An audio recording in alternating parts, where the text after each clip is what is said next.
meron siyang sariling story because may sarili siyang buhay. May sarili siyang buhay, ang dami niyang kwento. Siya din, meron ganon.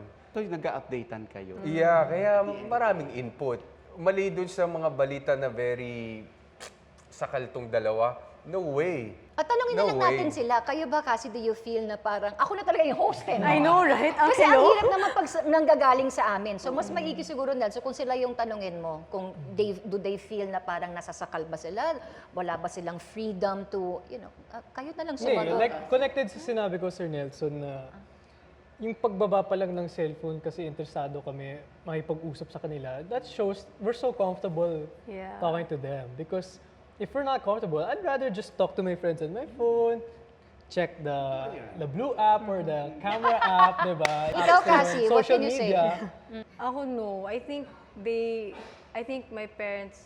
our parents raised us perfectly, as I would say.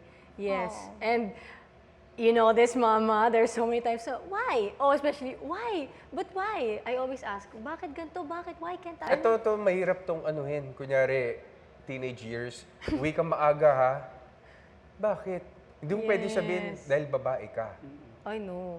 Ano na Ayoko kailangan ng ganun. paliwanag mo? Kasi ito, hindi uwing maaga eh.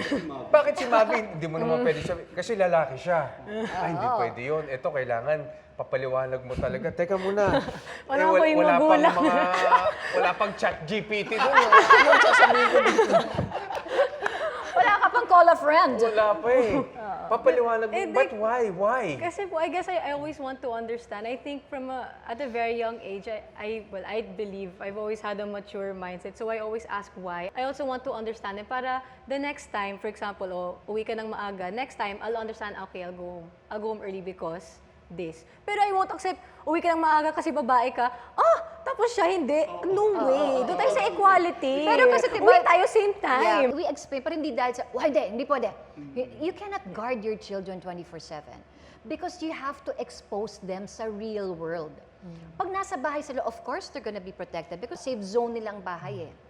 But hindi sila pwedeng nasa bahay lang. Most of the time, nasa labas yan. Umpisa pa lang, nasa school na yan. Ayan, tapos sa trabaho, sa kaibigan. Was it hard protecting them? Mahirap kasi kung ako, gusto ko talaga dito lang kayo. Nervyosa akong nanay. Gusto ko, kumbaga parang ako na lang ang masaktan, wag na kayo. Ang reasoning ko, hindi ko sila pwedeng ganunin. Kailangan ko silang i-set free, kailangan ko silang i-expose sa real world. And that's what we did. Yan, so sasagutin ko na sa lahat ng tao nagsasabi na bawat galaw namin ay pinapaalam po namin kay Mama. Hindi na. I mean, we just let them know. Both of them. We just let them know Ito, that we're gonna be doing our own thing. Because in the end of the day, we already proved na wala kaming masamang ginagawa. Kaya, Sir Nelson, I really don't understand pag yung mga keyboard warriors sinasabi na bakit kailangan sabihin sa magulang nyo ang gagawin nyo? Like, just respect. Hindi naman kami nagpapaalam. Like, at this point now, hindi na ako nagpapaalam na, Ma, Pa, can I go? Like, wala nang ganun.